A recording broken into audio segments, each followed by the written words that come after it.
पूरे मामले पर हमारे तमाम सहयोगी लगातार पिछले कई घंटों से हमें रिपोर्ट्स भेज रहे हैं। विपिन चौबे मेरे सहयोगी जो कि घटनास्थल पर पहुंचे, घटनास्थल पर पहुंचकर न सिर्फ उन्होंने वहां के हालात का जायजा लिया, वहां मौजूद लोगों से भी बातचीत की और जिस तरीके से इस पूरे मामले में सुरक्षा व्यवस्था को लेकर सवाल खड़े हुए हैं, इस बारे में लगातार रिपोर्ट्स हमें विपिन चौबे भेज रहे हैं। हमारे सहयोगी पंकज झा, हमारे रोविंग एडिटर, जो लगातार इस पूरे मामले पर किस तरीके से यूपी गवर्नमेंट की तरफ से भी एक्शन की बात कही जा रही है और कौन कौन से ऐसे लूपहोल्स हैं, इसके बारे में रिपोर्ट्स हमें पहुंचा रहे हैं। पंकज झा से भी इस बारे में बात करूंगी।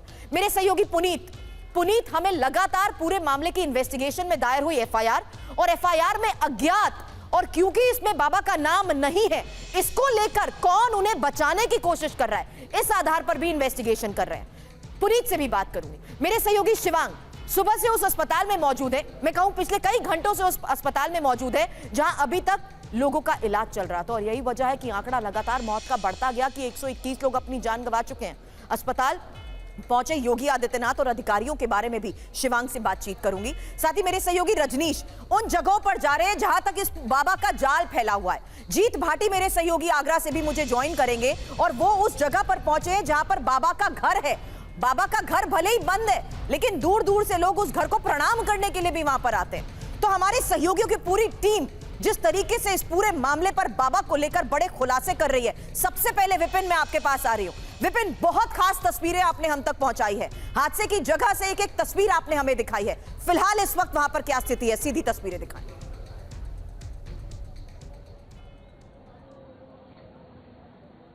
देखिए सुरभि, थोड़ी देर पहले उत्तर प्रदेश के मुख्यमंत्री यहाँ के कमिश्नर, चीफ सेक्रेटरी और डीजीपी के साथ यहाँ का दौरा किए हैं। वो इसी सड़क से उस पंडाल की तस्वीरें देखी जहाँ पर कल ये सत्संग हुआ था और यहाँ से लगभग 80,000 से लेकर 1 लाख से ज्यादा पब्लिक इस पंडाल को पार करने के बाद जिस सड़क पर मैं खड़ा हूँ वहां पर आती है और उसके बाद यहाँ से बाबा का काफिला निकलता है। दोनों तरफ गाड़ियों का अंबार पहले से लगा होता है और इतनी भीड़ अचानक आती है, सड़क पे दबाव बढ़ता है, बाबा का काफिला गुजरता है और उसके बाद धक्का मुक्की होती है। लोग जान बचाने के लिए सड़क के उस तरफ भागते हैं और उस तरफ ये बड़ा हादसा हो जाता है। मैं आपको सड़क के उस तरफ भी ले चलने की कोशिश करता हूं और आप देखिए कि क्या हुआ था और वो जो कल घटना हुई है उसके निशान आज भी यहां पर मौजूद है। सामने ये देखिए पीली पट्टी आपको जो नजर आ रही है, ये वो क्राइम सीन है जिसको कॉर्डन ऑफ किया गया है और इसके साथ ही वो जो खेत नजर आ रहा है, सबकी मौतें यहीं पर हुई है। जान बचाने के लिए इसी खेतों की तरफ लोग भागे हैं, लोग गिरे हैं और एक दूसरे को कुचलते हुए जान बचाकर भागते हुए नजर आ रहे थे। उसी दौरान यह हादसा होता है और 122 से ज्यादा लोगों की मौत हो जाती है। देखिए कल शाम को एक कमेटी गठित की गई थी एडीजी की अध्यक्षता में, वो आज देर शाम अपनी रिपोर्ट दे देगी। एसडीएम अपनी रिपोर्ट दे चुके हैं। प्राइम ऑफिसर ये आ रहा है कि अब रिपोर्ट की बात मैं आगे आपसे करूंगी विपिन, लेकिन एफआईआर को लेकर मैं सवाल करना चाहती हूं क्योंकि बिना इन्वेस्टिगेशन और जिस तरीके से एफआईआर में नाम ही नहीं है बाबा का। पंकज जी, सवाल आपसे एफआईआर के आधार पर और एफआईआर के आधार पर सवाल यह कि इन्हें बचाने की कोशिश क्यों हो रही है, कौन बचा रहा है? देखिए, मैं अभी पुलिस विभाग के बहुत सीनियर अधिकारी से बात की, इस मामले में उनसे मिला तो उन्होंने कहा जो एफआईआर की कॉपी में जो आयोजक था, जिसने ये पूरा प्रोग्राम आयोजन करवाया था, जो कल वहां पर घटना हुई थी, उसके खिलाफ मुकदमा दर्ज किया गया है और जितने भी लोग वहां थे, चाहे वो चश्मदीद हो या जिनके घर परिवार के लोगों की मौत भी है, उसमें से किसी ने भी बाबा के खिलाफ कोई शिकायत नहीं की, उसके खिलाफ कोई बयान नहीं दिया है। जब तक ये बात नहीं सामने आती है तब तक बाबा के खिलाफ मुकदमा नहीं बन सकता है। बाबा जो है वो मैनपुरी में अपने आश्रम में है, पुलिस का घेरा उसके आसपास है। जैसे ही कोई ऐसी तरह के मामला होगा उसके खिलाफ कार्रवाई होगी। इस बीच में यूपी में जहां जहां पर बाबा के आश्रम है, वो नोएडा से लेकर मैनपुरी तक, उन सब की जांच शुरू हो गई है। पंकज जी, आपने बहुत बड़ी बात और खबर इस वक्त दी है कि बाबा मैनपुरी के आश्रम में है।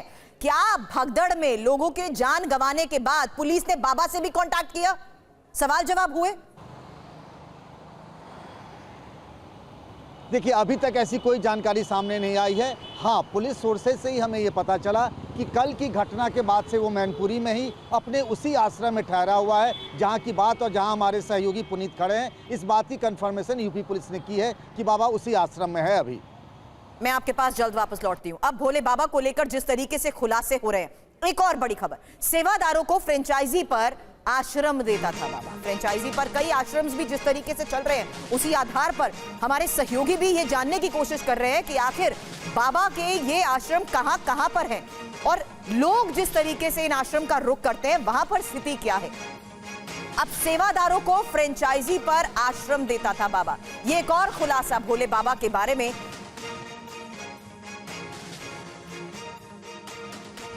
इसमें एक और बड़ी चौंकाने वाली बात सामने आई कि पानी बांटने वाले बाबा का ये जो पूरी आश्रम लीला है, आश्रम की फ्रेंचाइजी तो बाबा बांटता ही था, सेवादारों पर उसका सबसे ज्यादा भरोसा भी था। साथ ही सेवादारों को ही जिस तरीके से आश्रम की फ्रेंचाइजी मिलती थी, बाबा के आश्रम में मोबाइल फोन पर भी पाबंदी थी और करीबी भी मोबाइल फोन यहां पर नहीं ले जा सकते थे। कई नेता हालांकि बाबा के दरबार में हाजिरी लगाने आते थे। और कहां पर हैं ये दरबार? आगरा, मैनपुरी, कासगंज, एटा, अलीगढ़, हाथरस, ये वो इलाके हैं जहां पर ज्यादा प्रभाव इनका माना जाता है। अब बाबा के रहन सहन के बारे में भी एक जानकारी आपके सामने रख देते हैं, क्योंकि कई खुलासे इस आधार पर भी हो रहे हैं कि कैसे डिजाइनर सूट्स में, यानी डिजाइनर कपड़ों का शौकीन है ये भोले बाबा, हमेशा डिजाइनर कपड़े ही पहनता था। कोट पैंट में प्रवचन देते हुए तस्वीर तो आप देख ही चुके हैं। हमेशा हालांकि ये सफेद कपड़ों में ही ज्यादातर नजर आए हैं।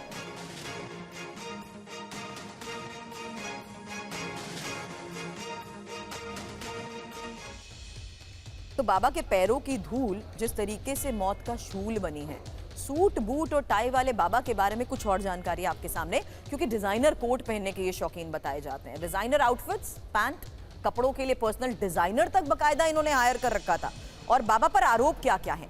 भोले बाबा के खिलाफ जिस तरीके से 5 केसेस को लेकर खुलासे हुए हैं, आपको यह भी बता दें कि हेड कांस्टेबल रहते हुए यौन शोषण का मामला इनके ऊपर दर्ज हुआ, जमीन कब्जाने के भी आरोप लग चुके हैं। कोरोना काल में तो 50,000 लोगों को जिस तरीके से जुटाया था, तब भी हालांकि कोई एक्शन नहीं हुआ था। अब बाबा एक, लेकिन कितने नाम इनके हैं वो भी इंफॉर्मेशन आपके सामने, क्योंकि सूरजपाल उर्फ भोले बाबा उर्फ परमात्मा उर्फ साकार विश्वहरि उर्फ नारायण साकार हरि, तो इन्हीं बाबा के बारे में जिस तरीके से अभी खुलासे हो रहे हैं, ये डिजाइनर बाबा, सूट बूट टाई वाले बाबा भी हम इसीलिए कह रहे हैं क्योंकि इनकी ये जो तस्वीर आप देख रहे हैं, ये है इनका चोला, ये है इनका पहनावा, और ये है वो बाबा जो आम जनता के बीच में जब जब आए हैं तो इसी तरीके से सूट बूट टाई लगाकर डिजाइनर कपड़े पहनकर ही लोगों के बीच में नजर आए हैं। और यही इनके बारे में जानकारी भी सामने आ रही है, ना सिर्फ कि कहां कहां पर ये फ्रेंचाइज के तौर पर अपने आश्रम, अपनी जगह सेवादारों के साथ ऑपरेट करते थे, बल्कि डिजाइनर भी इन्होंने हायर कर रखे थे। शिवांग माथुर हमारे सहयोगी भी इस वक्त हमारे साथ हैं, और जिस तरीके से आमतौर पर आप बाबाओं को प्रवचन देते हुए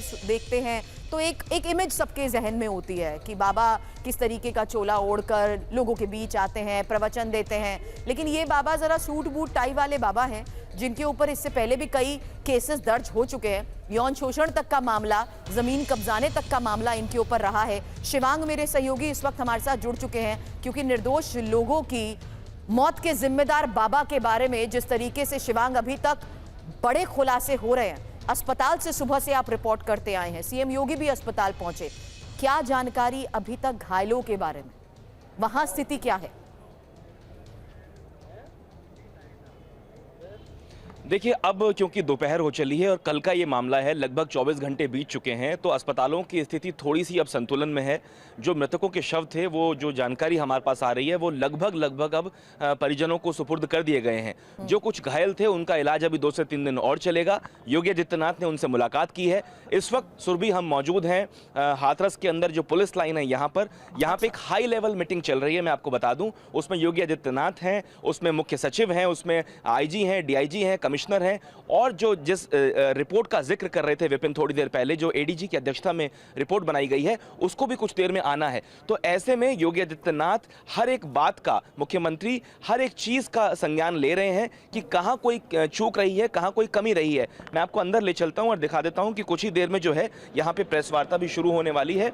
सभी जो पत्रकार हैं, जो यहाँ के स्थानीय पत्रकार हैं या जो बाहर से आए हुए हैं, वो लोग भी बहुत देर से योगी आदित्यनाथ जी की प्रेस कॉन्फ्रेंस का इंतजार इंतजार कर रहे हैं, लेकिन बस कुछ ही देर में जब जो हाई लेवल मीटिंग है, जैसे ही वो मीटिंग खत्म होगी, मीटिंग खत्म होने के बाद हम उनसे सवाल भी पूछेंगे। और जो सबसे बड़ा मसला है जो सबके मन में है वो एफआईआर का मसला है, जिसके बारे में हम कुछ देर पहले जिक्र भी कर रहे थे। शिवांग सुबह से हॉस्पिटल से तो हमें रिपोर्ट कर रहे थे, क्योंकि ये भी चुनौती बनी हुई थी कि कुछ मृतकों की अभी तक शवों की शिनाख्त नहीं हो पा रही थी, और शवों की शिनाख्त करते ही किस तरीके से उन्हें परिवार वालों को सौंपा गया। अब फिलहाल उस जगह पर मौजूद है जहां पर अब से थोड़ी देर बाद सीएम योगी आदित्यनाथ की तरफ से प्रेस कॉन्फ्रेंस भी होगी। फिलहाल जारी हाई लेवल मीटिंग के बारे में वो जानकारी दे रहे हैं, क्योंकि हॉस्पिटल के साथ साथ आला अधिकारियों के संपर्क में भी सीएम है। अब हादसे के बाद बाबा पर भड़के लोगों को लेकर भी आपकी बात सुननी चाहिए, क्योंकि बाबा के पोस्टर पर पत्थरबाजी तक लोगों ने करनी शुरू कर दी। अब हादसे के बाद की स्थिति, किस तरीके से हालात यहां पर बने और लोगों ने अपनी जान गंवाई, लोगों का गुस्सा जिस तरीके से सामने आ रहा है कि लोगों ने अब उनके पोस्टर तक पर पथराव करना शुरू कर दिया।